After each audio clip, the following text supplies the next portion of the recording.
Cuanto más uno hace determinados tipos de cosas, uno va adquiriendo autoestima o va generando un aumento de esa autoeficacia percibida.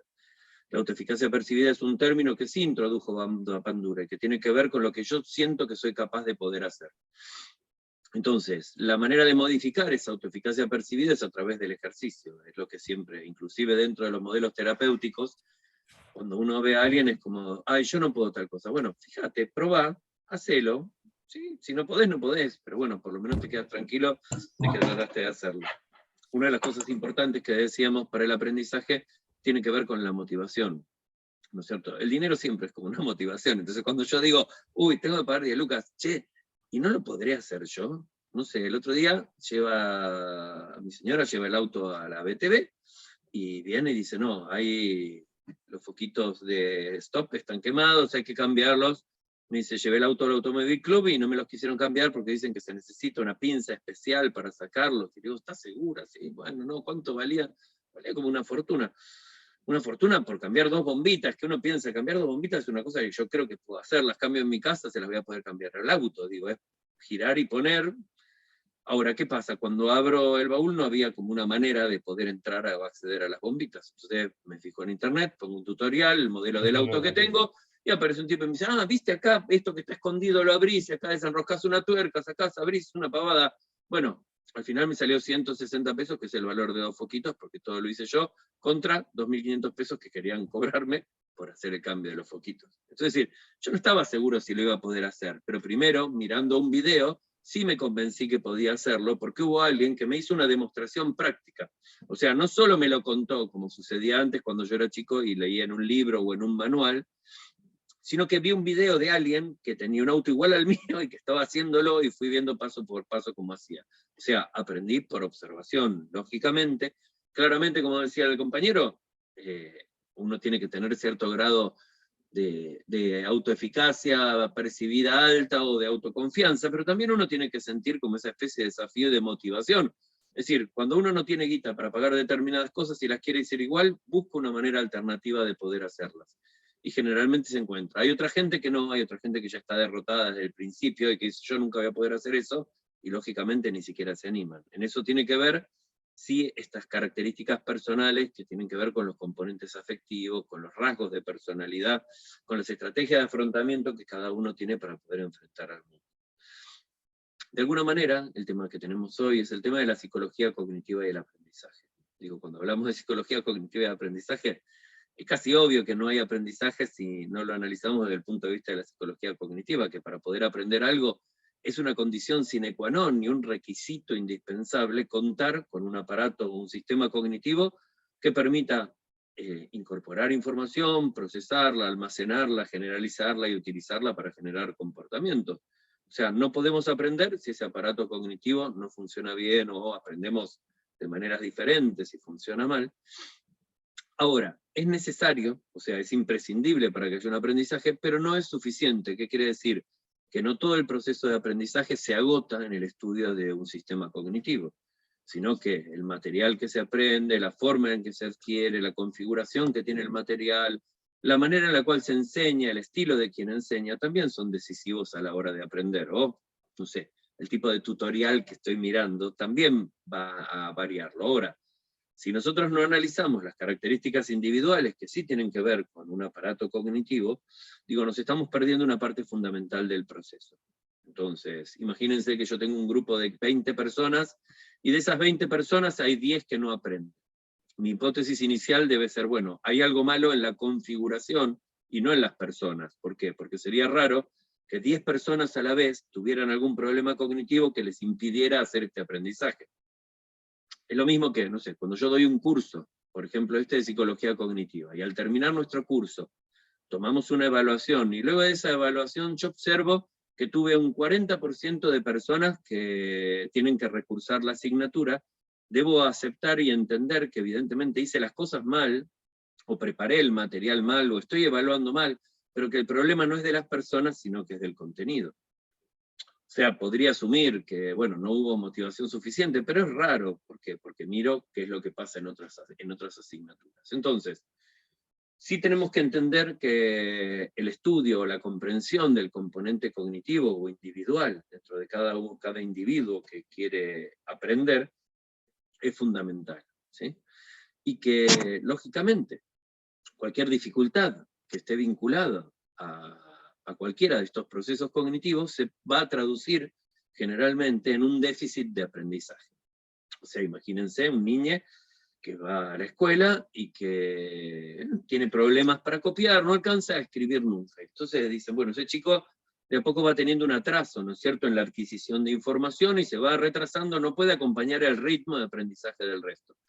Entonces uno dice, bueno, ¿qué es lo que pasa con ese niño? ¿Por qué no aprende? Y uno descubre de que tiene un problema visual, o sea, que no veía bien y que le costaba mucho poder incorporar la información que el docente o la docente estaba poniendo en el pizarrón, ¿cierto? Entonces se compensa, se ponen anteojos, se mejora un sistema perceptivo, lo mismo pasa con chicos que tienen problemas de hipoacusia, ¿sí? Entonces un problema perceptivo impide o dificulta o genera un déficit en el ingreso de información al sistema. De la misma manera, cualquier problema de carácter atencional, o sea, si yo tengo un problema con mi atención, que es lo que básicamente se llama un trastorno por déficit de atención, a ver, no es que un déficit de que no hay atención, sino que de esa atención a veces fluctúa demasiado o hay problemas de inhibición.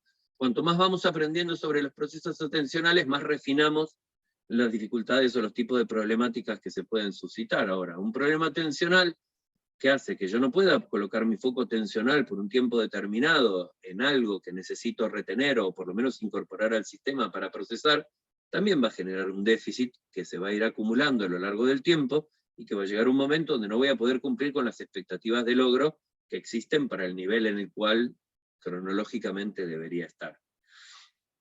Entonces, de la misma manera también, imagínense un problema de memoria, o sea, un problema de almacenamiento. O bien tengo dificultades para guardar la memoria, o bien la guardo bien a la información, pero tengo dificultades para recuperarla. Y bueno, eso también va a producir un déficit. Si tengo un problema en la memoria de corto plazo, o sea, tengo dificultades para procesar información y retener, o sea, lo que haría la memoria de trabajo, o si tengo cualquier problema, por ejemplo, los trastornos por déficit de atención, hoy se habla de trastornos disejecutivos, porque hay un problema de funcionamiento ejecutivo. Imagínense que tengo dificultades con la organización, con la planificación, con la toma de decisiones. Todo eso va a hacer que el proceso de adquisición y procesamiento de información sea en un ritmo diferente al de otros individuos, y por lo tanto se traduzca también en diferencias en esos ritmos de aprendizaje. Entonces, cuando uno trabaja con el aprendizaje, y cuando uno se plantea justamente estas metodologías para tratar de optimizar o para tratar de resolver problemas de sujetos que sí tienen o individuos que tienen dificultades para poder aprender. Por eso se suele hablar de problemas de aprendizaje o dificultades de aprendizaje.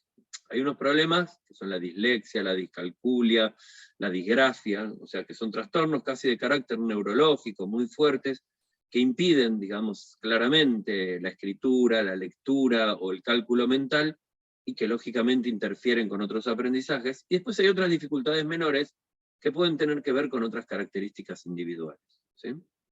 Entonces, el tema de hoy era de hablar un poco de estas cosas, de que ustedes pudieran tomar conciencia de la importancia que tiene, sin restarle, ojo, porque también a veces se critica esto, dicen, ah, pero ustedes los cognitivistas siempre le dan bola a lo individual, y es como decir, sí, a ver, le damos bola a lo individual, pero también le damos bola al ambiente, también de alguna manera focalizamos nuestra atención en las características del entorno, en el material que se debe aprender, en la manera de poder presentar. Justamente por eso voy a usar como apoyo un PowerPoint, así la información que yo les doy les entra por las orejas y también les entra por la vista, y vamos a ir discutiendo un poco, charlando o opinando y poniendo una serie de ejemplos de cómo estos procesos cognitivos, este funcionamiento cognitivo determina las formas y a veces los estilos y las estrategias de aprendizaje que vamos a usar, que si bien las vamos a ver más adelante, los estilos y las estrategias de aprendizaje en particular, tenemos que entender que los estilos y las estrategias son la expresión de nuestro perfil cognitivo, o sea, de las capacidades y disponibilidades que tenemos, ¿sí? De alguna manera, ciertos cuadros que se suelen denominar casi como psicopatológicos, tomemos dos básicos que son la depresión y la ansiedad. ¿sí? O sea, las personas que tienen características depresivas de personalidad, que están como apegadas. Uno dice a veces que la depresión es casi como un exceso de pasado. O sea, tienen pensamientos negativos, tienen baja autoestima, tienen pensamientos negativos con respecto al futuro. No voy a poder, yo no puedo, esto es demasiado para mí, a mí no me da la cabeza. O viven siempre en el pasado, no, a mí siempre me fue mal, a mí siempre que hice estas cosas me fue mal. Que tienen procrastinación, no, bueno, me voy a poner a estudiar, no, bueno, dentro de un rato me pongo, y no se ponen, son terriblemente culpógenos. Digo, un montón de rasgos de depresión, tienen dificultades para conciliar el sueño, son irritables, tienen dificultades de concentración, les cuesta concentrarse, o sea, procesos que son psicobiológicos, ¿por qué? Porque tanto la depresión como la ansiedad tienen una base fisiológica de funcionamiento, interfieren también con los procesos de aprendizaje. Las personas ansiosas tienden a acelerarse, procesan más rápido la información, siempre están como anticipándose a todo lo que podría llegar a venir, a veces tienen dificultades para poder repasar o revisar, para supervisar una cosa, se apuran, tienen exceso de confianza, creen que van a poder resolver todo. Digo, se necesitan como una serie de equilibrio de un montón de factores. Cuando hablamos de lo cognitivo estamos hablando también de factores individuales. Más adelante también vamos a hablar de la regulación emocional como un componente importante para poder aprender. Hoy nos vamos a centrar en algo como básico, inclusive mucho más básico para quienes cursan o cursaron psicología cognitiva, que es una materia también de este cuatrimestre, casi todas las hemos hecho simultáneamente.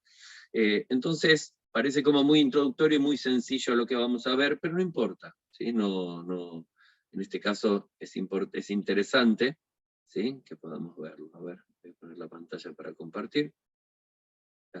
Perdón, tengo que iniciar la presentación.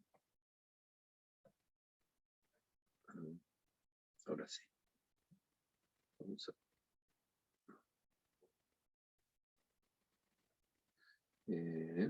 acá estoy. No la veo. Perdón.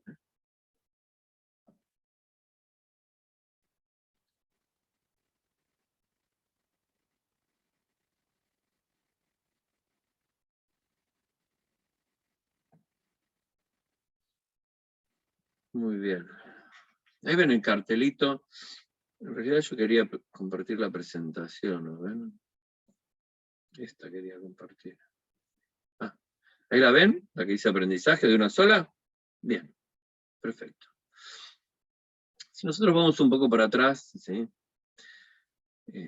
Al principio del PowerPoint, que ustedes lo van a encontrar, yo se los adjunto luego en el Psicocampus para que les quede, hablo un poco de la psicología cognitiva, para quien no cursó psicología cognitiva todavía, o para quienes son de otras carreras que están cursando esta asignatura como opcional, ciertas características de qué es lo cognitivo, ¿sí? Habíamos dicho ya que era ese nivel de discurso propio entre el funcionamiento neurológico y la conducta observable, o sea, lo que explica esto.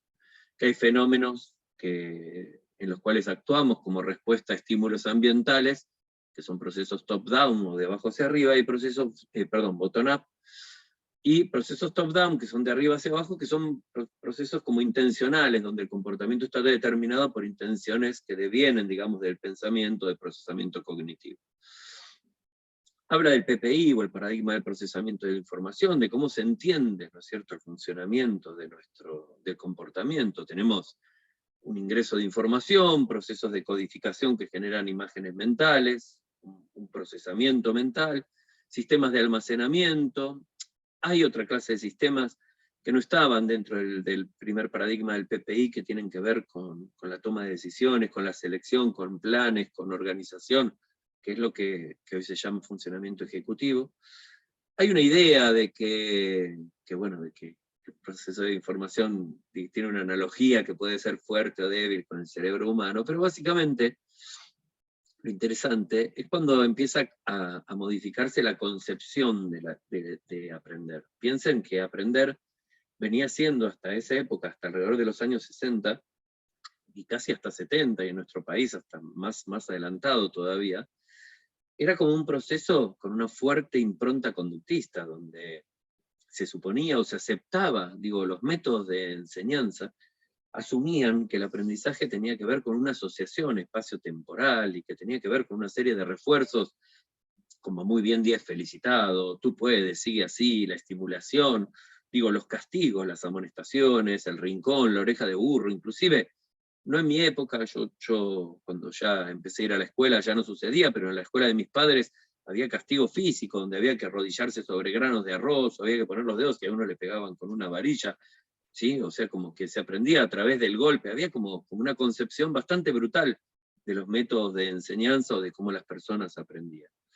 La psicología cognitiva viene a revolucionar de alguna forma todo eso, o sea, sí supone un cambio paradigmático dentro de la educación, conjuntamente. A ver, cuando hablamos de la teoría de Piaget, o del modelo piagetiano y constructivista, también estamos hablando de una psicología cognitiva. ¿Por qué? Porque para Piaget también, entre un estímulo y una respuesta, había una serie de variables intervinientes que él las va a llamar las inteligencias, ¿sí? O las formas básicas de organización lógico-matemática de la información, del conocimiento, que para él eran construidas, independientemente del problema epistemológico, de cuál es el origen, ¿no es cierto?, de estas estructuras, sí aceptaba la existencia de estructuras y por lo tanto su concepción del proceso del comportamiento involucraba a la cognición, o sea, dentro de la cabeza pasaban algunas cosas. Entonces, los resultados de la investigación y de estas teorías resaltaban cada vez más los aspectos cognitivos del aprendizaje. Era ya casi obvio de que pasaban cosas que determinaban que mismos sujetos con experiencias semejantes frente a mismos estímulos tenían comportamientos disímiles, lo cual violaba el núcleo duro, digamos, del conductismo y obligaba a pensar en teorías que pudieran explicar fenómenos que no estábamos pudiendo explicar. Entonces la psicología cognitiva empieza a estudiar cómo el ser humano toma información a partir del ambiente, lo que hoy se llama estudio de la percepción. O sea, si analizamos nuestros sentidos, el olfato, la vista, el tacto, ¿sí? Todos nuestros sentidos como sistemas de ingreso de información. O sea, empezamos a preguntarnos, bueno, pero ¿cómo entra, cómo se transforma un estímulo, ¿sí?, distal en una representación proximal? O sea, ¿cómo hago para transformar eso que está fuera y meterlo adentro? ¿De qué manera se representa en la cabeza? O sea, ¿cómo la transforma? ¿Cómo opera mi cerebro? O sea, sí pudimos observar, y gracias a la tecnología, que cuando estamos aprendiendo, cuando estamos realizando alguna actividad cognitiva, nuestro cerebro funciona porque vemos que se prenden y se apagan o se activan determinadas regiones particulares que son un sinónimo de que está habiendo un cierto tipo de actividad, que esa actividad a su vez se traduce en cambios físico-químicos. ¿Qué quiere decir? Que hay intercambios de energía y que hay intercambios de sustancias químicas que producen no un cambio, sino cambios temporales, ¿no es cierto?, algunos más o menos duraderos en el tiempo, que modifican o que de alguna forma se reflejan en pautas comportamentales diferentes. Entonces empezamos a pensar, los seres humanos como en esta búsqueda de poder explicar y predecir el comportamiento, empezamos a tratar de entenderlo en su complejidad, mucho más allá de reducirlo a esta asociación y entender de que, bueno, de que era importante el ingreso de información y que era importante el cómo se procesaba, porque un problema en ese procesamiento se traducía en una dificultad. Entonces, justamente gracias a la observación, a la creación y al desarrollo de métodos de exploración psicológica, de paradigmas diferentes, empezamos a investigar cómo pasaba, ¿no es cierto? Cómo interactuamos, cómo resolvemos problemas, cómo hacemos cosas.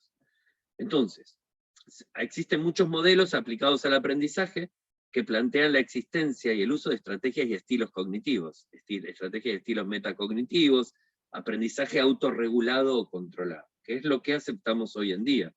O sea, todos sabemos que el proceso de adquirir conocimiento, de aprender, es mucho mejor cuando tenemos conciencia de que lo estamos haciendo, porque también podemos aprender sin darnos cuenta que estamos aprendiendo, o sea, lo que se llama aprendizaje implícito o inconsciente. Ahora, cuando el aprendizaje es explícito, cuando a mí me explican lo que tengo que aprender, me explican los pasos, me dan la información, y a su vez tengo la motivación porque tengo una necesidad de aprender, el aprendizaje se hace muchísimo más eficiente. ¿Sí? Muy bien. Entonces, la concepción de la psicología cognitiva y del aprendizaje es como, digo, va de suyo, es casi como, digo, hoy en día hablar de estas cosas es es casi redundante, pero yo creo que es importante, porque todavía sigue habiendo una fuerte impronta en nuestra formación como psicólogos y en la creencia popular sobre la psicología, que la psicología es predominantemente una disciplina clínica que ayuda a curar a la gente, y no una disciplina que trata de explicar y predecir el comportamiento humano y de optimizar toda esta clase de procesos. Entonces, bueno, básicamente los modelos psicodinámicos nunca dijeron nada con respecto al aprendizaje, por eso ni siquiera se los incluye dentro de las teorías del aprendizaje. O sea, creo que lo máximo que uno vio, para quienes ya cursaron Introducción a la Teoría Psicoanalítica, son actos de sublimación. O sea, parecería que uno aprende casi como una potencia sexual también, como una traducción de algo sexual. Y digo, bueno, evidentemente es algo muchísimo más complejo, y para nosotros requiere un estudio mucho más complejo, un estudio que en la Argentina durante muchísimo tiempo estuvo relegado y olvidado. ¿Por qué? Porque la psicología era predominantemente psicodinámica, entonces hace o genera que la Argentina sea el país donde se inventa la psicopedagogía como una carrera. O sea, la carrera de psicopedagogía en sí empieza a existir en la Argentina y luego se introduce en algunos otros países, no en muchos, porque en general la psicopedagogía es una rama particular de la psicología que se llama psicología educacional. Pero bueno, como en la Argentina no se estudiaba, se creó una carrera con la cual tenemos una superposición de competencias profesionales, claramente, ¿sí? Bien. Lo cognitivo, entonces, trata de explicar y de estudiar estos procesos por los cuales incorporamos información, que es la percepción, la codificamos, que es las representaciones, la procesamos activamente, que es lo que llamamos la conciencia o la memoria de trabajo, la almacenamos y la recuperamos, que son los procesos mnésicos, dependiendo de motivaciones, planes y estrategias que son monitoreadas de forma activa, que son las funciones ejecutivas, dentro de las cuales están las cuestiones emocionales. Entonces, ya no es más un objeto pasivo al que yo le voy metiendo cosas, ¿sí? Se las voy pegando, sencillamente se las voy estampando, como una cuestión de acumulación solamente por una mera exposición, sino que empezamos a pensar al revés y decimos, che, ¿por qué diferentes personas expuestas al mismo estímulo aprenden diferente? Y una respuesta básica que encontramos es, y bueno, porque todos tienen necesidades diferentes, porque no todos necesitan aprender lo mismo, no todos les interesa. Y nadie aprende si no tiene una motivación o no tiene un interés. Por lo tanto, generar una motivación es fundamental para aprender, porque aprender cuesta energía. Aprender implica un esfuerzo de nuestra parte que tiene que tener algún sentido, porque si no, no lo haríamos. Entonces, siempre digo esto y lo repito, es buenísimo cuando uno trata de enseñar, lo primero que uno tiene que tratar de hacer es explicarle al otro para qué le va a servir. ¿Para qué? Para crear esa motivación. No, si vos aprendés esto, por ejemplo, si vos aprendés a cambiar el módulo, te ahorrás 8.500 mangos. Entonces uno dice, ¿en serio? Con 8.500 mangos puedo salir de juerga el viernes. Entonces, sí, claro, a ver, me lo compro yo y pruebo. Si este viejo pudo, ¿por qué no voy a poder yo?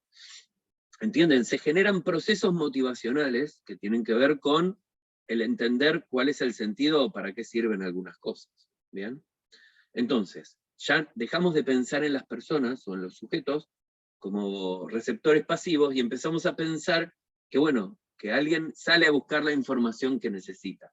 Entonces, una de las tareas fundamentales de la enseñanza pasa a ser, bueno, ¿cómo creo motivación para que mis estudiantes crean que esto es importante y lo vayan a buscar y lo aprendan, digo, por sí mismos, o al menos para que hagan el esfuerzo de querer aprender?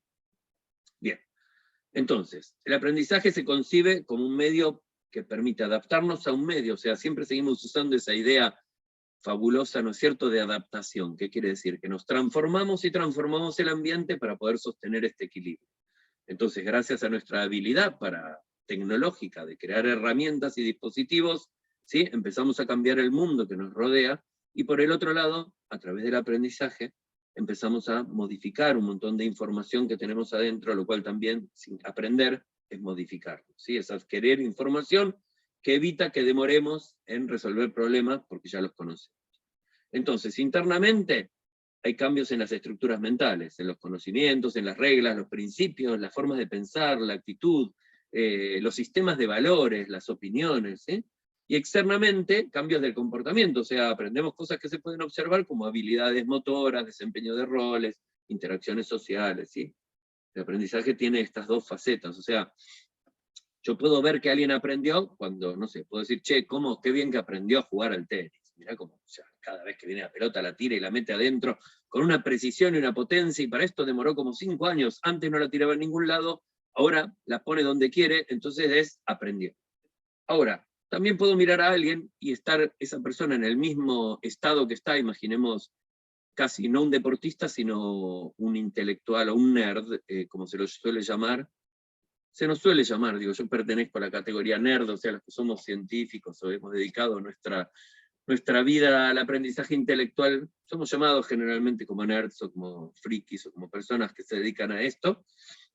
Entonces uno puede mirarme y yo puedo estar todo el día sentado delante de mi computadora y mis padres y mi madre pueden decir, este no aprende nada, es un imbécil, se pasa todo el día delante de una computadora. Sin embargo, ahí adelante aprendí un montón de cosas y entrené mi cabeza de una manera particular y adquirí un montón de conocimientos que no son directamente observables. ¿Sí? A eso nos referimos. Muy bien, entonces, dejó de ser como cuestiones puntuales a entenderse como un proceso de cambio, donde se combinan estructuras cognitivas y donde la información es la materia prima. O sea, ¿qué es lo que aprendemos? Información, básicamente. ¿Sí? Entonces, no hay una teoría cognitiva del aprendizaje, sino que es una perspectiva. O sea, es como entendemos el comportamiento humano, entre ellos el aprendizaje, considerando este funcionamiento individual. Bien. Entonces, no hay aprendizaje sin información, esto es como que es claro, ¿sí? Que aprendemos, todo es información, información que se puede traducir en un movimiento físico, pero que inicialmente fue información. ¿Sí? El procesamiento es un proceso continuo, dinámico y complejo, o sea, no es lineal, no es sencillo, no es fácil. Yo me acuerdo cuando trabajaba, antes los equipos de orientación escolar se llamaban gabinetes psicopedagógicos dentro de las escuelas. Yo cuando me recibí fui a trabajar en una escuela, un gabinete psicopedagógico, como psicólogo de una escuela que tenía jardín de infantes, primaria y secundario, y colaborábamos con estudiantes que tenían dificultades para aprender, y escuchaba barbaridades como, no, este niño no aprende porque sus padres se separaron. Y uno decía, pero ¿cómo? Si hay 14 niños más que tienen padres separados, se aprenden igual. O sea, es como una tendencia natural a reducir una dificultad o un problema de aprendizaje a un único factor. Tenemos que entender que aprender es un fenómeno tan complejo, en el cual están involucrados tantos procesos cognitivos y tantas cuestiones externas o ambientales, que es muy difícil, inclusive es muy difícil de investigar, es muy difícil de controlar experimentalmente, y es muy difícil de regular. Entonces uno tiene que empezar a entender que los déficits o que las dificultades del aprendizaje pueden estar explicados por muchos factores a la vez. O sea, que no se reduce a, tiene un trastorno de déficit atencional, entonces no aprende por eso. No, porque además de eso, puede ser que tenga una depresión, o además puede ser, no sé, que tenga hambre, o además puede ser de que le explican mal las cosas, digo, y pueden ser muchas cosas a la vez. Bien, entonces quedamos en que aceptamos que las representaciones mentales son formas de información internalizada que nuestro sistema cognitivo puede procesar y que representan la materia prima del aprendizaje. Entonces, hay procesos para organizar información, para integrarla, para almacenarla y para recuperarla. Y empiezan a aparecer un montón de definiciones interesantes sobre lo que llamamos, no sé si hay un video grabado, la verdad es que no lo recuerdo, por ahí si lo teníamos lo perdimos, no lo sé, pero ahora estamos grabando así que no se preocupen. Y como estoy más viejo y sé más que lo que sabía antes, probablemente esté mejor que el que podría haber hecho hace unos años. Y además están ustedes también de protagonistas. Bien, entonces empiezan a aparecer todas esas definiciones, ¿no es cierto?, de qué es un aprendiz. Entonces el aprendiz, como decíamos, es alguien activo, es alguien que manipula de manera inteligente y flexible símbolos, que busca información y que trata de asimilarlas activamente, de manera tal que la información se ajuste a sus estructuras cognitivas. ¿Sí? Entonces, y cuando no se ajustan las estructuras cognitivas, y bueno, empezamos a complejizar estas estructuras cognitivas, parecería, y esto es una discusión que vamos a tratar profundamente cognitiva, sobre este origen de estas estructuras. Entonces, los eventos internos modifican la información que ingresa. Cómo me siento, cómo estoy, cuánto sé, los conocimientos previos. O sea, imagínense que tratamos de explicarle física cuántica a un joven, a una joven que tiene 5 años de edad. A los 5 años todavía no tiene la capacidad de poder anticipar, de poder pensar de manera abstracta, ni siquiera entender qué es la física, básicamente. Entonces, se requiere no solamente una serie de conocimientos previos para poder adquirir un conocimiento más complejo, sino que también se requiere una estructura cognitiva que se ha desarrollado plenamente. Como ya dijimos, esta estructura cognitiva no nacemos con nuestro sistema cognitivo funcionando a full, sino que tarda casi como 20 años en alcanzar su máximo esplendor. ¿Sí? Bien. Prestar atención, comprender, aceptar, retener, transferir y actuar son los componentes principales del aprendizaje. Prestar atención, porque si yo no presto atención, no entra la información al sistema o no la proceso activamente. Todos sabemos que cuando el procesamiento es activo y deliberado, es mucho mejor que cuando es automático. ¿Por qué? Porque hay extracción de significado. O sea, no es un procesamiento de nivel perceptivo, sino que es un procesamiento semántico. Por eso prestar atención es fundamental para poder aprender. Si yo no estoy prestando atención, me va a resultar muy difícil poder extraer el significado. Comprender. ¿Comprender qué quiere decir? Para ustedes, ¿qué opinan?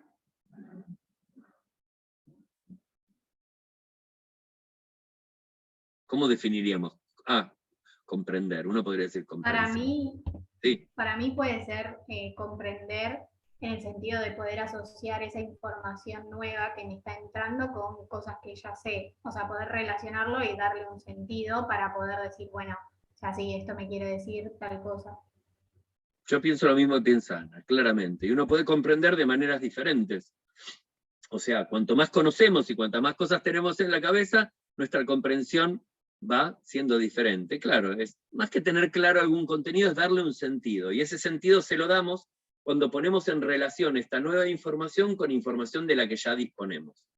Cuanta más información tenemos, mayor comprensión o más complejidad le podemos dar a un evento, ¿entienden? O a una porción de información. Aceptar. ¿Qué es lo que dice la etimología de la palabra? Comprender. Prender con. Prender dos cosas juntas. Exactamente, establecer relaciones. Y además la comprensión, como decíamos, es dinámica. Cuando yo comprendí y me explicaron por primera vez la teoría de Piaget, cuando yo estudiaba psicología en la facultad donde estamos ahora, creía que la había entendido. Posteriormente, cuando fui a rendir un final, pensé que la había entendido diferente y mejor. Cuando fui docente y daba esa disciplina, creía que la sabía bien y era diferente a la que yo había aprendido en otro momento. Cuando yo hice mi maestría, que la hice sobre la teoría de Piaget, me di cuenta de que mi comprensión era diferente y pensaba que estaba equivocado en cómo la había comprendido antes. O sea, había establecido relaciones que no eran buenas.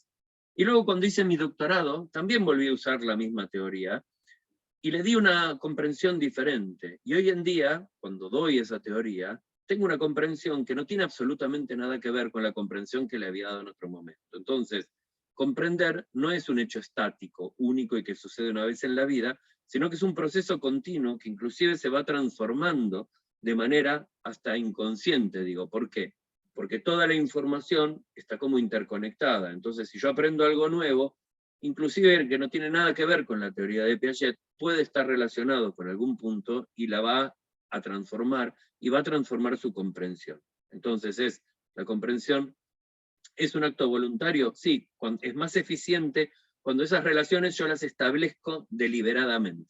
Ahora, eso no quita de que mi sistema siga funcionando de manera automática, digamos, o en segundo plano. ¿Qué quiere decir en segundo plano? Que no tengo la percepción subjetiva de que está sucediendo, o sea, no soy consciente.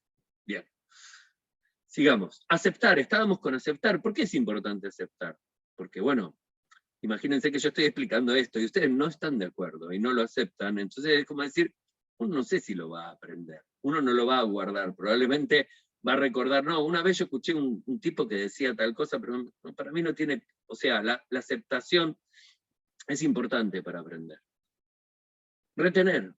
Si no guardamos la información, no hay aprendizaje. Digamos que la retención es básicamente como la idea misma de aprender, es cuando, ¿sí? Aprender con la H hasta en el medio, es como hacer propio, ¿no es cierto? Algo, como meterlo en algún lado y conservarlo. Esa conservación tiene que ver con esa capacidad de retención y los procesos mnésicos. La transferencia tiene que ver con ese estilo particular que uno le da a algo, o sea, no somos replicadores de cosas que aprendimos, sino que usamos esa información y la transformamos internamente y la convertimos en algo diferente, o la transferimos a situaciones análogas. O sea, yo podría mirar no encontré el video de mi teléfono, de mi marca y modelo, pero vi la de uno parecido, entonces supuse que era igual, utilizando procesos cognitivos, ¿sí? Como mecanismos de analogía, y entonces supuse que iba a ser parecido, y me mandé a hacerlo, pero no tenía el del mío. Cuando lo abrí, el cable no se enchufaba en el mismo lugar que se enchufaba el del otro, pero bueno, gracias a procesos de transferencia, de generalización,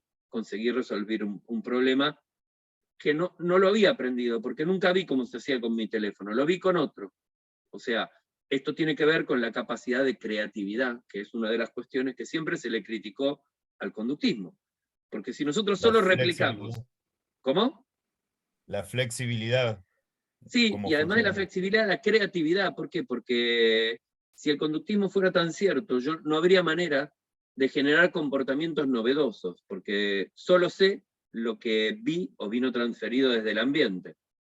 Entonces, si yo puedo crear cosas que nunca vi, entonces, ¿cómo hice para aprenderlas? Si no las aprendí, hay algo adentro de la cabeza que genera comportamiento. ¿Y qué? Y eso no lo vamos a investigar como parte del comportamiento humano. Digo, esa es una de las críticas o de los puntos más débiles del conductismo, o sea, que no tenían ninguna manera de poder explicar el proceso creativo. Entonces, bueno, lógicamente esta capacidad de transferencia es buena, y actuar también, obviamente actuar es el comportamiento observado. Entonces, cuando empezamos a mirar estos procesos hablamos de la atención selectiva, vieron que hay diferentes tipos atencionales, ¿cierto? Hay como una atención selectiva que es que, digamos, yo selecciono deliberadamente en función de mis motivaciones, planes e intereses, el tipo de información a la cual le voy a dar prioridad, inhibiendo otro tipo de información. Sin embargo, hay otros tipos de atención, la atención sostenida, ¿sí? La vigilancia, luego los van a ver más puntualmente, pero hay otra que es como un tipo de atención, que es atención flotante, que es decir, que si hay un estímulo que tiene un estímulo que es poco frecuente, con una intensidad muy fuerte o muy débil, probablemente me fije a ver qué es. ¿Por qué? Porque podría tener que ver con algún peligro, ¿no es cierto? Entonces prestamos atención o nos concentramos, pero si pasa algo raro, cambiamos. Entonces, estudiar en un ambiente donde hay muchos estímulos inesperados o un ambiente nuevo, no es bueno para la concentración. Por eso uno dice, cuando nos creamos un hábito de estudio, siempre es bueno estudiar a la misma hora y en el mismo lugar. ¿Por qué? Porque nos es familiar el ambiente, nos es familiar el momento del día, o sea, es como que empezamos a eliminar, ¿sí?, competencia o factores que podrían interferir con el proceso de adquisición de conocimiento. Bien. Nos sirve para detectar información, ¿sí?, la atención. En este proceso partimos del análisis de patrones sensoriales, ¿sí? Un patrón sensorial es un patrón de luz particular, o un patrón de audio particular, o un patrón de sensaciones sinestésicas particulares, ¿sí?, que se transforman de alguna manera, que es a veces, para mí es casi como increíble, es como cómo funciona un televisor, ¿no es cierto? ¿Cómo está este tipo acá y cómo lo estoy mirando mientras está a miles de kilómetros? Y esto es como decir, ¿cómo yo toco algo con la mano y eso se transforma en mi cerebro en alguna cosa? Bueno, hay un proceso de transformación, ¿no es cierto? Esta información va siendo clasificada, va siendo conectada y va siendo asimilada semánticamente, o sea, le vamos dando sentido, ¿sí? No solamente la procesamos fonológicamente, o sea, si yo analizamos el oído, sí, estoy escuchando un ruido, ahora, bueno, hay algún mecanismo interno que me dice, che, pero ese ruido es una moto que pasa en el fondo, pero también este ruido es lenguaje humano. Bueno, entonces entiendo que es lenguaje humano. Y ese lenguaje humano dice cosas que yo podría sencillamente analizar fonológicamente y luego repetir, o yo podría extraer el significado de ese lenguaje. O sea, ese lenguaje transmite un mensaje que viene por ese canal. Si yo llego a alcanzar ese significado, digo, estoy en el formato más profundo de aprendizaje. Bien. El procesamiento superficial parte del análisis sensorial, básicamente, ¿sí? ¿Qué clase de ruido es? Hasta, no sé, es el discurso, el manifiesto comunista de Marx, ¿sí? Y habla sobre la igualdad de las personas y los derechos. Digo, algo que era ruido, o que se expresa como ruido, o que es un patrón de manchas negras puestas sobre un papel, se transforma en una idea, ¿sí? Que, digo, es fantástico cuando uno lo piensa así, o por lo menos para mí, pero bueno. Entonces, la información puede o no ser comprendida, aceptada o almacenada. O sea, uno puede no sencillamente guardarla aislada en un cajón, no conectarla con nada, y decir, ¿qué sabe del manifiesto comunista? Sí, no, que Marx decía A, B, C, bien. ¿Y eso qué quiere decir? No sé. La verdad es que no lo comprendí, no tengo la más pálida idea, sí sé que lo dijo Marx y sé que, pero no sé. Entonces cuando ya digo no sé, me pongo a pensar, ya la estoy poniendo en relación y estoy empezando a comprender. La comprensión es un proceso deliberado, básicamente. ¿Lo puedo aceptar o no? Puedo decir, no, Marx era un trasnochado, ¿no vieron que lo que dijo era una estupidez? Al final el marxismo no prosperó en ningún lado, el comunismo no existe, fue todo como una especie de pérdida de tiempo para la humanidad. O podemos decir, bueno, gracias a esas ideas hoy, digamos, hay más justicia social, no sé, uno tiene que poder aceptar también esta información o tomar una posición ideológica. O sea, no hay nada, es como decirles, esta lapicera que yo tengo acá, ¿es buena o es mala? ¿Es linda o es fea? Ahora sí les pregunto, ¿esta virome es grande o es chica?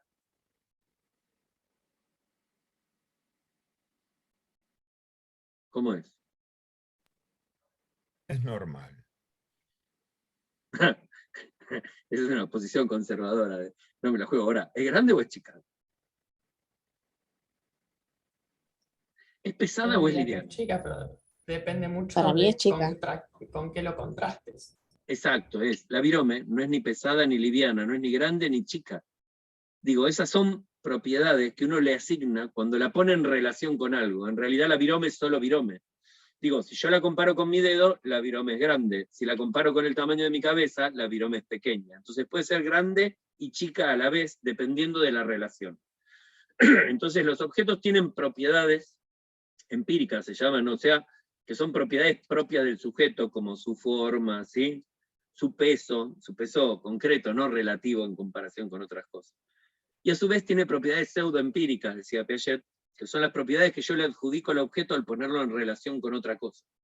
Entonces cuando yo digo, esa persona es bonita, o esa persona no es bonita y es fea, la persona no es ni bonita ni fea, es en comparación a otra cosa y de acuerdo a un patrón que yo tengo. ¿Sí? Bien, después vamos a ver estas cosas. El uso, la transferencia o la aplicación de la información supone un proceso de recuperación de datos almacenados en la memoria en la medida en que se tornan accesibles a la conciencia o memoria de trabajo.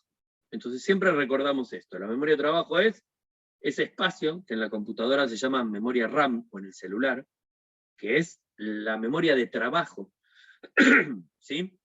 de cualquier sistema de procesamiento de información, donde llega la información que proviene del mundo, del estado del mundo, a través de los sentidos, que ejemplifica el ahora, la información del pasado, la información que está almacenada en sistemas de memoria a largo plazo en los seres vivos y, no sé, pendrives o discos rígidos, llamémoslo así, en sistemas artificiales, y el futuro, que tiene que ver con las expectativas, con las metas, que de alguna manera tiene que ver con el software con alguna parte del software dentro de los sistemas artificiales.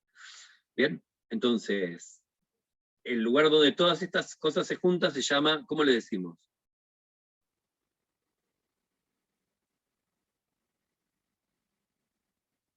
Arriesguen.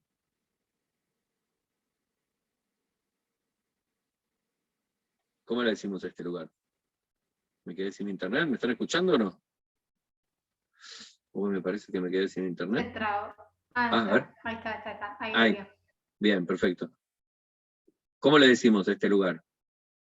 Donde se junta todo eso. ¿Memoria? No. Para la pregunta otra vez.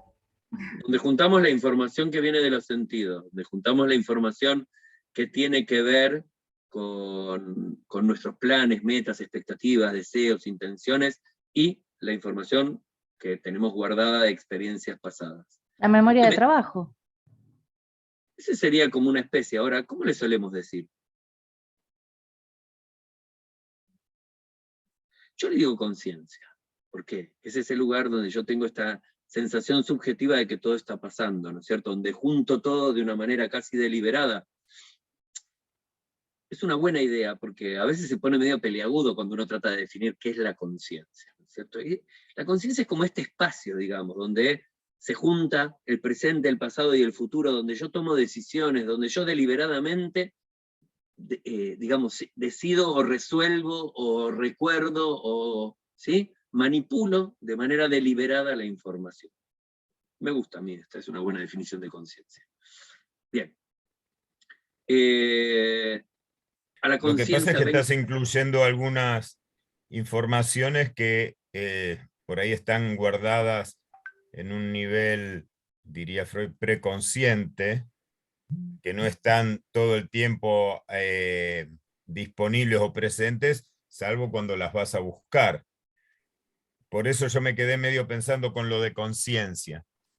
Es que la conciencia, digo, lo no consciente o preconsciente es la memoria o información que está en la memoria que no ha sido activada. Cuando yo la activo, la hago consciente y la traigo a la conciencia.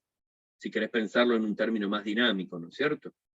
Entonces, lo que sí hay es que cuando yo estoy tomando decisiones, probablemente operan ciertas variables de las cuales yo no tengo la experiencia subjetiva de que están sucediendo, como la ideología, hay ciertas cosas que entran a discutirse. Pero bueno, burdamente, dice, se tornan accesibles a la conciencia o memoria de trabajo. A mí la idea de conciencia me gusta hablar de la conciencia como un espacio donde uno controla o cree o tiene una sensación de control de la información, de lo que está pasando, de sus propios recuerdos. A veces uno no la controla cuando uno tiene, por ejemplo, un ataque de pánico. Un ataque de pánico está generado por la conciencia de uno mismo, ¿cierto? Por la falsa creencia de que uno se va a morir. ¿Cómo? Estamos haciendo un ejercicio de aceptar o no la información. Está bien. Es una nueva manera, ¿por qué? Porque lo que un docente a veces propone son formas diferentes de asociar informaciones que a uno no se le ocurren. Entonces, lo que es bueno de tomar clase con un maestro o con alguien que lo ha pensado más veces que uno, es que él a veces relaciona cierta información con otras cosas que a nosotros no se nos hubiera ocurrido. Entonces, no quiere decir que la aceptemos, pero dentro de nuestro sistema ya se abrió la posibilidad de que, mira, capaz que la conciencia tiene que ver con eso, me lo guardo, en algún momento lo voy a pensar más profundamente, voy a establecer relaciones, pero ya se estableció una relación, ya la idea de conciencia queda pegada de alguna manera a esa otra información, ¿sí? O sea, interactuar con otros siempre es aprender, solamente y sobre todo cuando pensamos diferente. No hay nada mejor en la vida que discutir. Ahora, discutir no significa violencia, discutir significa intercambiar argumentos, ¿sí? Entonces, una buena discusión es una cosa hermosa. Ahora, no todos son interlocutores válidos para una buena discusión. O sea, una buena discusión, uno tiene que estar dispuesto no a ganar o a perder, no es una competencia, aunque tiene un espíritu competitivo, porque uno siempre quiere imponer lo que uno cree al otro, ¿sí? Ahora, se trata justamente de esto, de mostrar, che, bueno, pero si pensás tal cosa, o fíjate, o pensalo de esta manera, o relacionalo con esta cosa. Sencillamente lo que hacemos es tratar de comprender las cosas de una manera diferente. Por eso es bueno estudiar en grupo también. ¿Por qué? Porque luego de que yo leí la teoría de Piaget y la armé, la relacioné, dije, la asimilación es tal cosa, voy y charlo con ustedes, y ustedes me dicen, no, para mí la asimilación es tal otra. ¿Cómo? No, la asimilación es eso. Lo defiendo a muerte porque es lo que yo había entendido, pero en realidad no estoy seguro que sea. Uno también tiene que tener cierta cuestión de humildad y de aceptar de que uno se equivoca la mayor parte de las veces, de que el error es la fuente del aprendizaje. O sea, cuanto más sé, soy más consciente de que sé menos, ¿no es cierto? Y había una analogía que era como muy fácil. O sea, imagínense que yo solo sé esto, esta porción. Entonces, todo lo que no sé tiene este tamaño, ¿sí? Ahora, si lo que yo sé es así de grande, lo que no sé tiene un tamaño mucho mayor. O sea, cuanto más conocimiento adquiero, mayor conciencia tomo de mi desconocimiento de las cosas que podría no saber. Yo quería hacer una distinción o ver la diferencia ¿Sí? entre discutir y debatir, ¿no? Y creo que tal vez podemos decir que en una discusión estamos hablando cada uno desde lo que uno opina y por eso se da la competencia, y el debate tal vez es sobre un tema nuevo o aparte para todos del cual no tenemos una posición tomada y lo estamos debatiendo como todos desde el mismo lugar, tratando de encontrarle la vuelta. No sé qué te parece eso. Es una buena distinción. Yo diría que en la discusión hay como más componente emocional y que como que el debate suena como algo más frío, donde intercambiamos argumentos independientemente de nuestras convicciones, y que la discusión tiene que ver con convicción, con creencias, con pasión, ¿no es cierto? O sea, discutimos cuando hablamos de Boca y River, y tal vez son discusiones que se llaman bizantinas, que no conducen a ningún lado, o sea, son procesos de, tal vez casi de adoctrinamiento, donde uno quiere convencer a otro de que algo es verdad, aunque no sea razonable. No lo sé. Hay mucha flexibilidad de palabras, ¿sí? Pero está buena, me gusta esa idea. Entonces, bueno, a mí me gusta debatir, siempre me gusta debatir, pero también me gusta discutir. Creo que esta cosa competitiva también resulta interesante. O sea, la satisfacción que da o que produce el ganarle a alguien, o que alguien acepte la derrota, o que acepte el argumento que uno propone como válido, es como un alimento para el ego. O sea, uno siente como decir, lo convencí, ¿viste? Pero bueno, cuando uno a veces se da cuenta de que perdió y que lo convencieron, uno lo niega a muerte y sigue diciendo que no, solamente para no darle el gusto al otro de que sienta esa sensación. ¿Sí? Es como el proceso de debate tiene mucho control afectivo, ya lo vamos a ver cuando veamos los afectos. Bien, entonces decíamos, estábamos hablando de esto de la información, que viene como bastante fácil, ¿sí? Bien, esto es importante. De modo general, el aprendizaje de algo nuevo es laborioso y lento. Muchachos, si quieren aprender, tienen que estar dispuestos a dedicarle tiempo, paciencia, transpiración, trabajo, hasta la sensación de que la cabeza se recalienta. O sea, el uso sostenido implica, el procesamiento implica una sensación laboriosa.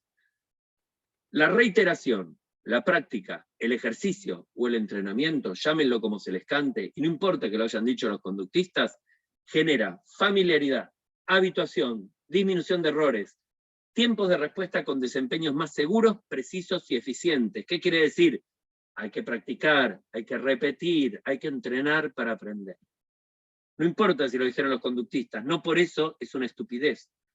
En las escuelas argentinas, en una época, cuando se pasa del conductismo al constructivismo, dar un dictado estaba prohibido por políticas públicas, por el Ministerio de Educación. Un docente no podía dar un dictado como una forma de enseñar porque no se condecía con la idea de que se aprendía de esa manera, gravísimo error. De manera tal que hay toda una generación, o dos, o tres, que tienen una bestialidad de errores ortográficos solamente porque no aprendieron a repetirlos y a guardar la información en el lexicón ortográfico que se guarda únicamente por repetición.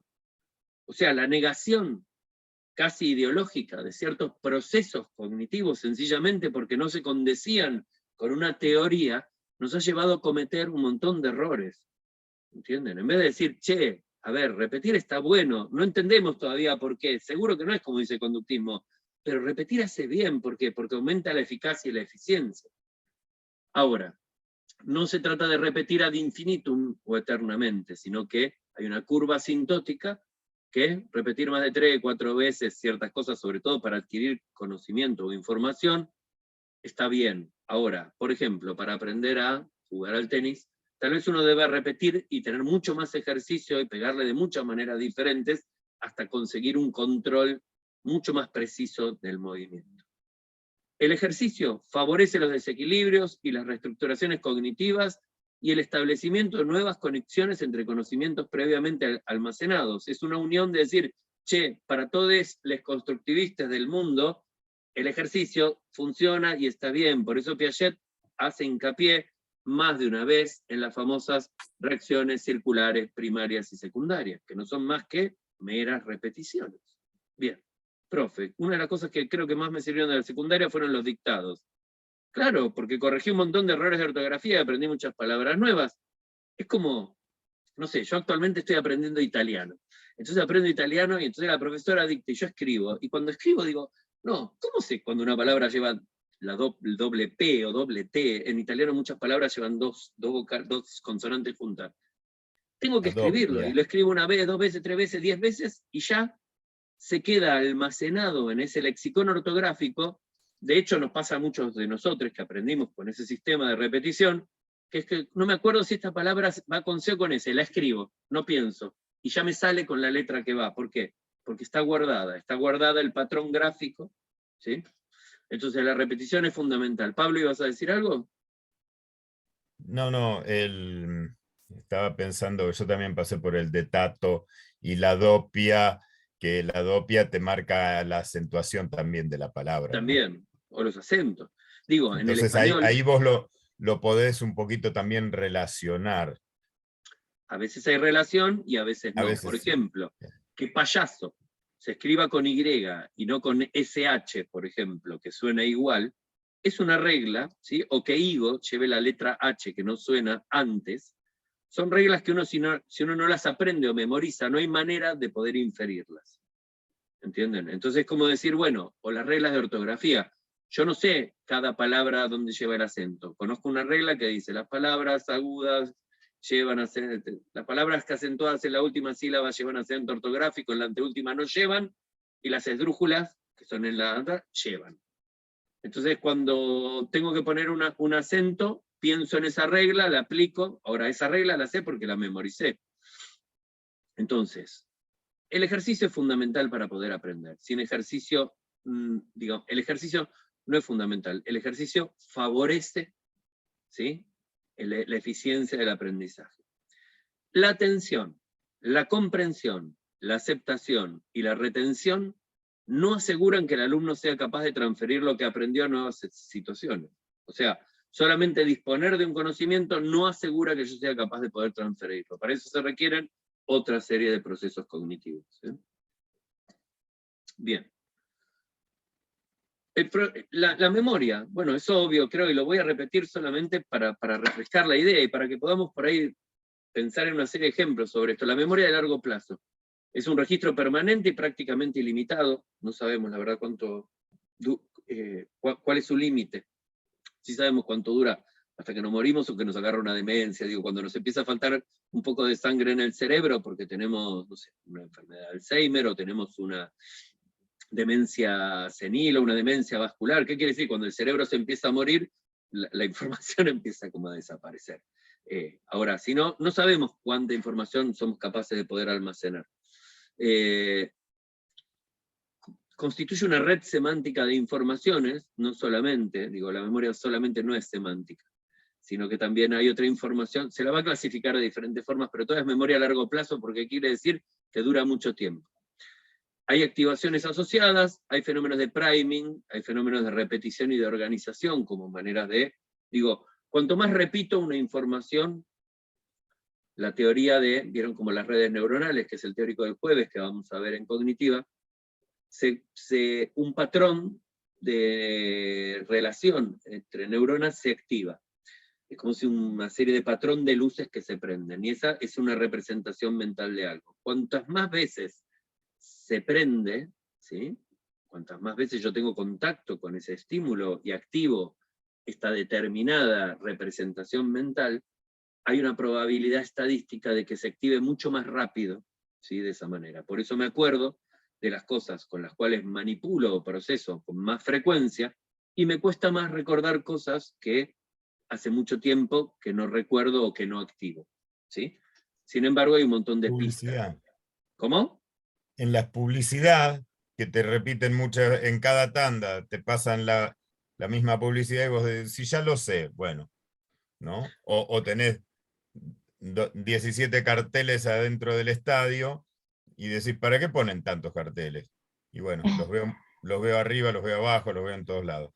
Porque es el Yo cuando primero que era se chica, activa. Sí. Yo Sí, cuando Mariana. era chica tenía un Dale, juego dale. con mi hermano que era que cada vez que venían las propagandas, cada uno tenía que decir una propaganda, o sea, empezaba una propaganda y te la tenías que repetir junto con cómo iba la propaganda, no sé si me explico bien. Entonces Sí. a mí me tocaba empezar una y la propaganda que seguía tenía que mi hermano, y el que no la sabía, perdía. O sea, tenías que ir repitiendo la propaganda con la tele. Y la gracia de Y eso, o el objetivo es que cuando uno va al almacén y yo digo, uy, tengo que comprar manteca, para mí la manteca es Sancor. No sé por qué, digamos, por decir como una marca, porque me quedó grabada. Entonces lo que buscan este tipo de publicidades es que se asocie a un determinado producto, una marca, y cuantas más veces lo hago, la probabilidad es cuando uno piensa en algo, no sé, recién hablaba Pablo de las propagandas en los estadios, digo, a veces uno aprende cosas que ni siquiera usa o que ni siquiera sabe, como, no sé, los sitios de apuestas, donde aparecen. Yo no sabía ni que eran sitios de apuestas, pensaba que era apuestas pues decía bet, pero después hay otros que se llaman como de otra manera. O había una marca de celulares, ahora no me sale, O2, por ejemplo, que es como si fuera oxígeno, que es una marca inglesa, ¿sí? Que inclusive tiene estadios, y yo no sé ni siquiera de qué es. ¿Sí? A uno le va quedando solamente por repetición. Ahora, la idea de repetirlo tantas veces es que cuando uno vaya a consumir un producto, lo primero que le venga a la cabeza sea esa marca particular y uno lo pida de esa forma. Y además, como por una cuestión de familiaridad, uno cree que es la mejor, porque es la que más veo, la que más me acuerdo, la que más aparece, como o las la que, curitas. las curitas, Las las curitas. Interscotch. O sea, empezamos a usar marcas que ya representan un determinado producto. ¿Sí? Hay un montón de estos casos. ¿Cuál más se acuerdan? Perdón, profe, una consulta. Dale. Esto puede tener que ver también con esto del aprendizaje como latente o implícito, de que uno aprende cosas y cuando las necesita es cuando las va a buscar. Por ejemplo, yo me acuerdo que el año pasado hice una PCC de ¿cómo es? Trastorno por uso de alcohol y la profe nos decía que, por ejemplo, si prestábamos atención nos íbamos a dar cuenta de que teníamos muy presentes en qué lugares, por ejemplo, se encontraban los carteles de Alcohólicos Anónimos. Y capaz cuando te pones a prestar atención o cuando nos decía, bueno, busquen esos carteles, y por ejemplo en el colectivo hay siempre esos carteles, Los o postes de como luz. que empezás a recordar dónde los podés llegar a haber visto y como que te das cuenta de que nunca le habías prestado atención, pero en realidad lo sabés, o sabés dónde encontrarlo, digamos. ¿Tiene que ver con eso también? Exactamente. Es una forma de aprendizaje. Digo, nosotros tenemos dos sistemas de aprendizaje. Uno que ontológicamente es anterior, más primitivo, que compartimos con la mayoría de los seres vivos, que se llama aprendizaje implícito. Es un aprendizaje que se basa en la regularidad, ¿no es cierto? Entonces, hay mucha información que nuestro sistema está captando, pero que no procesa de manera deliberada o activa, pero igualmente permanece dentro de los sistemas de memoria. O sea, nosotros podemos aprender sin saber que estamos aprendiendo. O sea, adquirimos información, inclusive hacemos cosas mucho más complejas. Y básicamente había un modelo que es casi como paradigmático de lo que vos decís, que es la propaganda subliminal. Entonces, no sé, hicieron una experiencia en 2 salas de cine, daban la misma película, pero en una, cada tantos fotogramas le metían un fotograma de un desierto, mucho calor, ¿sí? Una situación de transpiración, qué sé yo, de golpe como que la idea era generar sed, y de golpe abrían una Coca-Cola y un tipo se tomaba una Coca-Cola y era feliz, y cuando salían del cine, los que salían de esas salas iban a comprar una Coca-Cola y los otros iban a su casa. Entonces era una demostración de decir, che, mirá, conseguimos influir en las personas sin que ellos se den cuenta, porque cuando vos le preguntabas, pero ¿por qué? No sé, tenía sed. Y en realidad era imposible que los de una sala, en las mismas condiciones que los de la otra, tuvieran sed. Era evidente que nuestro sistema es sensible e influenciable a una serie de estímulos que no son conscientemente perceptibles. De eso se trata cuando hablábamos de priming. La idea del priming es justamente un paradigma que demuestra exactamente cómo en nuestro sistema funciona a estímulos que que no se pueden captar de manera consciente. Bien, chicle, Gillette, maicena, claro, tenemos un montón de cosas que vienen asociadas En a ese propaganda. tema, perdón, Sí, dale. que decía que en relación con eso, el otro día estaba pensando, por ejemplo, capaz que está erróneo, pero bueno, estaba desayunando y me acuerdo que tenía un paquete de Oreos Sí. y claro, yo dije, bueno, no sé, cómo hasta acá y me llené. Claro, saqué la última y me di cuenta por qué está hecha la forma del paquete así. Porque cuando yo saqué esa, automáticamente cayó otra y yo no quería otra, pero solamente ahora quería comer otra porque la vi, porque automáticamente cayó y el sonido y el verla, dije, bueno, voy a comer otra más. Entonces dije, claro, con razón tiene ese tipo de forma de paquete específico donde cuando saco una cae otra. Sí, de que te las comas todas sin parar y que no guardes para que después te compres otro paquete. A veces nosotros tenemos como una conciencia medio naif y creemos que las cosas son como son casi de casualidad. Digo, hoy en día la mayor parte de las cosas están pensadas y recontrapensadas. Digo, casi ninguna cosa está hecha, no, porque se me ocurrió ponerle la forma cuadrada, sino que hay estudios profundos, perceptivos, de cuáles son las formas que atraen más a determinados tipos de consumidores. Los colores, los olores. Digo, ahora uno va a un bar a tomar algo y dice, no, este bar es buenísimo. ¿Por qué? Porque es bonito. Digo, yo siempre uso como ejemplo algunas casas de té llamo yo, como de que uno va a tomar, iba a tomar un café común, ¿sí? Tipo, no sé, un Colombia, no hay más Colombia, tipo La Fonte. Inclusive hoy las fontes están más arregladas, pero antes uno iba y tomaba un café y el café era buenísimo y uno se iba. Ahora uno va a tomar un café y es una experiencia, no es el café. Uno no va a tomar un café, sino que uno va a disfrutar de otras cosas que también hacen que te sientas de una manera como más agradable. Es como la comida. Antes yo decía, qué buena milanesa que hace mi abuela, y ahora miro la milanesa, y si no tiene una forma medio redonda, y si no viene apiladita, si viene de otra manera, me parece que es más rica. No es más rica. Digo, estimula otros sentidos. Hay un montón, todos estos fenómenos, esto es psicología. Psicología es entender estos procesos y entender cómo este comportamiento está determinado por este tipo de cosas, hasta por la forma del paquete de galletitas. Y bueno, cuando nos damos cuenta, la iluminación, ¿sí? Los colores.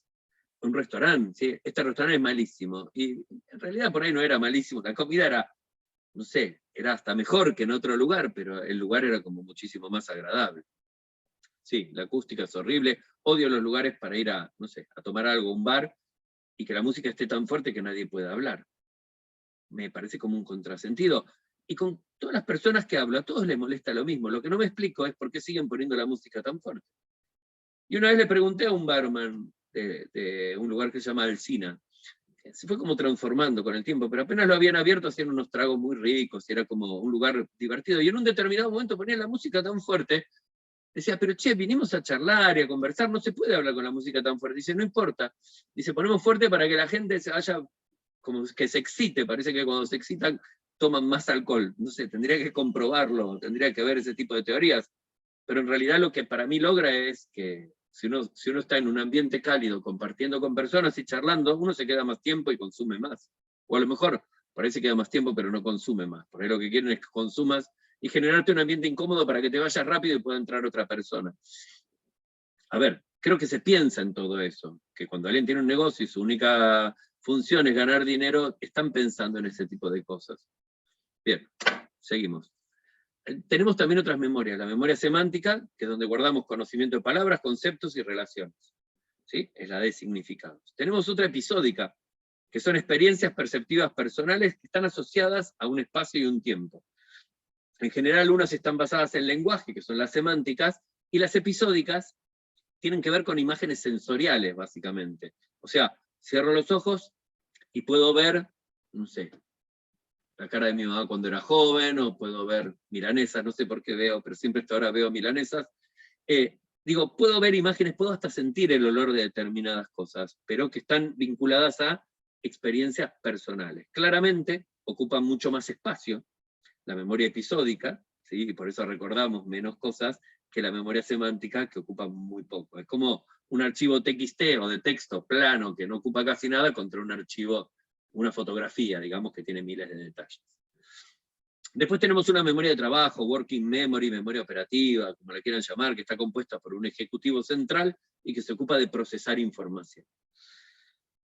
Bueno, cuando estamos hablando de estas cosas, ¿no? Se acerca la hora de las milanesas, sí, sí. Entonces uno ya empieza como a acordarse de esas cosas interesantes. Inclusive hay lugares, ahora donde yo estoy, hay como un cierto olor a comida, no diría milanesas. Recuperación. ¿Cuáles son las recomendaciones para recuperar información?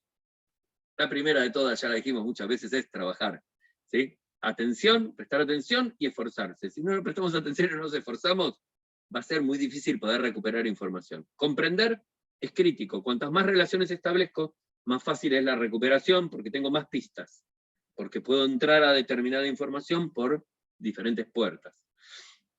Organizar. Organizar es dividir y combinar, buscar estructuras más generales, supraordinadas, superordinadas, es incorporar cosas, entonces esto es. También comprender tiene que ver con establecer analogías. Esto se parece a, pero se diferencia de, digo que es como una cosa.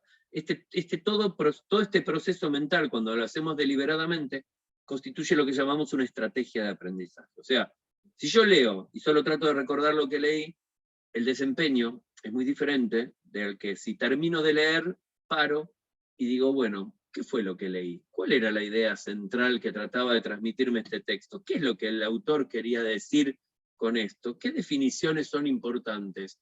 Y anoto esas cosas, y las vuelvo a buscar al texto y las recuerdo.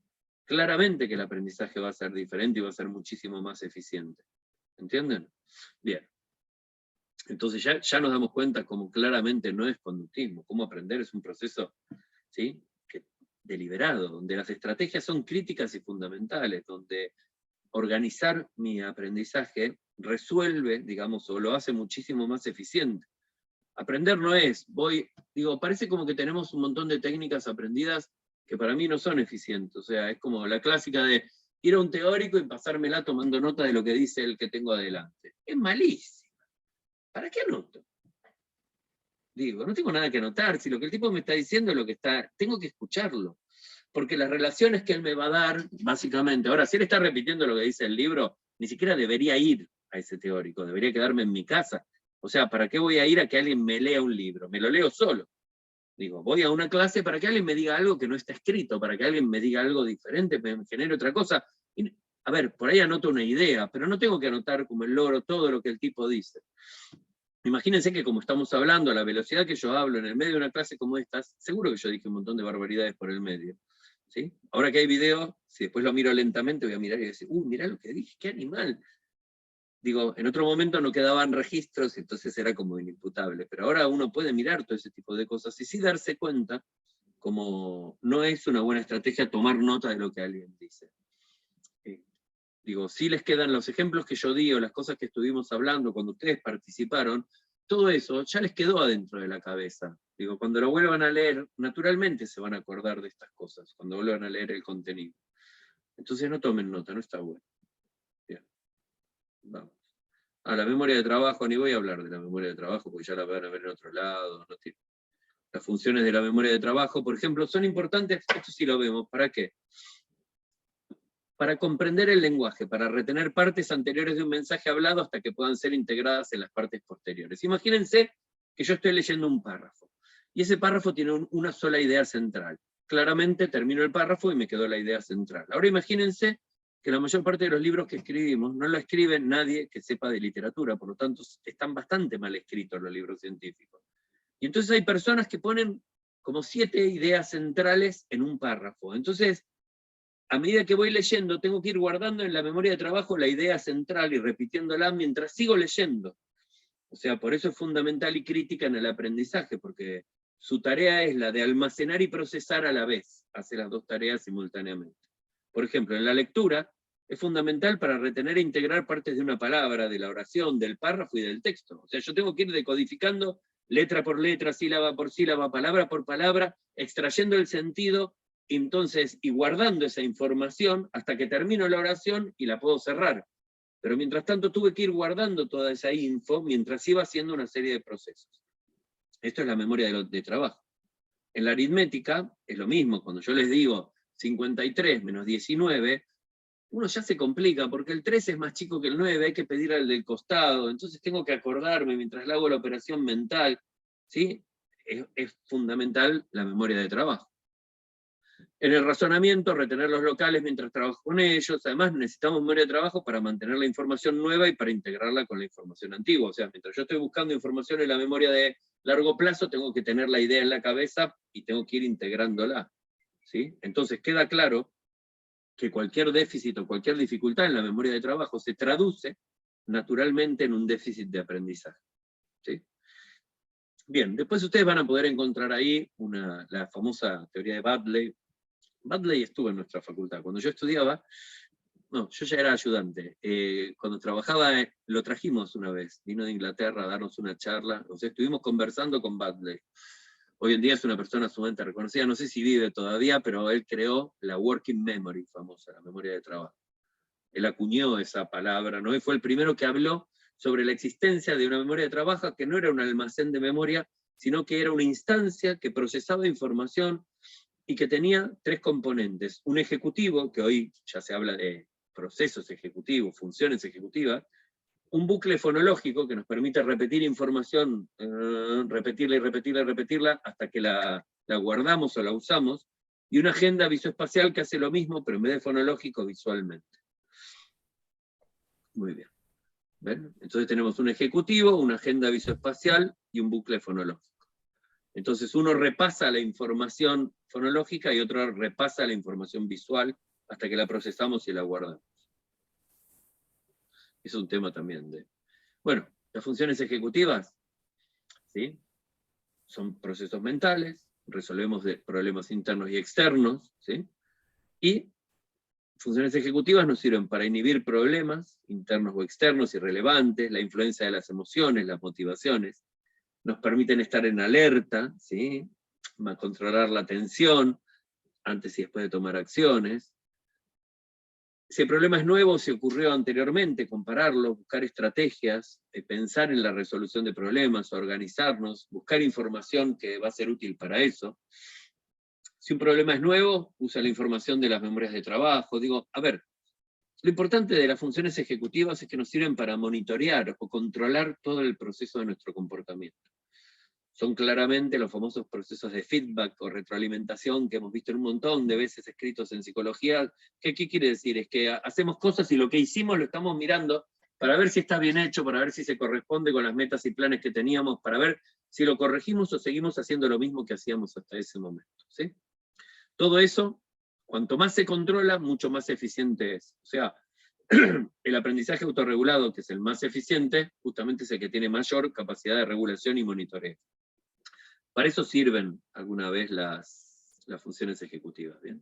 Bueno, después habla más, son y 25, así que les voy a hacer como una resumida hasta ahí al fondo. Y el aprendizaje autorregulado no lo voy a desarrollar hoy, porque tenemos un teórico especial para aprendizaje autorregulado. La introducción o lo que les digo es que el aprendizaje autorregulado tiene planificación, porque antes de estudiar yo tengo mis metas, o sea, involucra la percepción del ambiente de aprendizaje. Tiene que ver con el desempeño, con la etapa, en la planificación es antes, me preparo para estudiar. Me busco un lugar tranquilo, ordeno el material de estudio, tengo a mano las cosas que voy a necesitar, tengo un lápiz, un papel, un resaltador, los apuntes, me pongo la computadora, prendo la calefacción, prendo la luz, organizo y planifico todo para lo que voy a hacer. Después en el proceso de desempeño, o sea, cuando estoy aprendiendo, es lo que regula el compromiso con la experiencia de aprendizaje. O sea, monitoreo, aprendí, no aprendí, ¿qué quiere decir esto? Vuelvo atrás, lo vuelvo a leer. O sea, constantemente estoy autorregulando este proceso de adquisición de conocimientos. Comparo, bueno, ¿cómo voy? Para eso sirven, vieron, como los ejercicios de autoevaluación siempre. Terminé de leer. Che, ¿qué pregunta? La preguntita esto, ¿la puedo responder? Sí. Bueno, esta parte la entendí. Si no la puedo responder, tengo que volver al texto, ¿sí? Esto es como regularlo. Y finalmente, hay una etapa posterior del proceso de aprendizaje que se llama reflexión, que tiene que ver con evaluar, como yo les decía hace un rato, cuando terminé de leer, digo, che, ¿de qué hablaba? ¿O cuál es el tema principal? Reflexionar sobre la retroalimentación, entendí, no entendí, fui bien, ¿qué me faltó? Y almacenar ideas y conceptos para un aprendizaje futuro, ¿sí? Como base. Para esto usamos diferentes estrategias. Las metacognitivas, ¿Saben cuáles son, no? O sea, son las estrategias de pensar en cómo pienso. Por eso se llaman metacognitivas, ¿sí? O sea, son los recursos que planificamos, evaluamos y controlamos el aprendizaje. Y las cognitivas son las que tienen que ver con la memoria, la atención, la percepción. Bien. No les voy a decir más nada. Voy a dejar de compartir la pantalla. Y bueno, vamos a dar por terminada la clase de hoy. Ya estamos en el horario. Creo que la idea central era esta, era que ustedes pudieran empezar a tomar conciencia y entender, y ojalá aceptar la idea, de que para aprender son un requisito crítico los procesos cognitivos, que cualquier déficit en cualquier proceso cognitivo se traduce en dificultades de aprendizaje o en problemas para aprender, que cuanto más sabemos sobre estos procesos, más posibilidades tenemos de optimizarlos, controlarnos o detectar dificultades, y que es fundamental entender su participación en el proceso de aprendizaje. No hay aprendizaje sin estos procesos. Y recuerden, como les dije al principio, la disposición o disponibilidad de estos procesos no es suficiente para aprender. Necesitamos motivación, necesitamos voluntad, y a su vez también necesitamos cierto contexto particular y ciertos contenidos, de lo cual vamos a hablar más adelante. Así que bueno, muchísimas gracias por venir hoy, y quienes están cognitivas nos vemos el jueves, y si no, nos vemos el martes que viene. ¿Listo? Chau, chau, que les vaya bien. Voy a terminar de grabar.